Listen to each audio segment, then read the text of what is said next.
முந்தானை முடிச்சு படத்தை நான் பார்த்தேன். நண்பர் சரவணவரிடம் கேட்டு வீடியோ கேசட்டையும் வாங்கி வைத்திருக்கிறேன். அடிக்கடி போட்டும் பார்க்கிறேன். அடிக்கடி ஏன் என்று கேட்கக்கூடாது. அதில் குறிப்பிடத்தக்க வகையில் பல்வேறு கருத்துக்கள் அது ஊறி இருக்கின்றன. ஒரு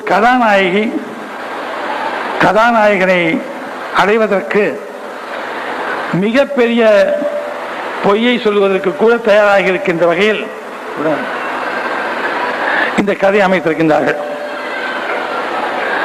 இது நான் சமீப காலத்தில் மட்டுமல்ல, ஏதேதோ முறையில் கதாநாயகியோ கதாநாயகனோ முயற்சி செய்வது உண்டு.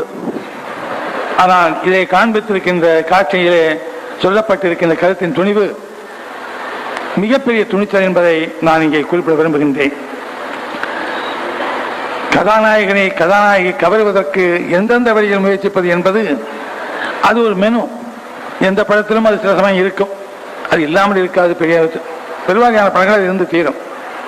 ஆனால் இதை சொல்லப்பட்டிருக்கும் விதம் அன்றாட வாழ்க்கையில் பார்க்கின்ற நிகழ்ச்சிகளுக்கு புறம்பாக இருக்கிறதா என்று கூட நாம் நினைத்தாலும், தாய்மார்கள், தாய்க்குலம் என்று சொல்லலாம், பெண்ணிலிருந்து முதிய தாயை வரையிலும் அதை தவறாக எடுத்துக்கொள்ள முடியாத வகையில் சித்தரித்திருப்பது அது பாக்யராஜனுடைய தனித்திறமை என்பதை இங்கே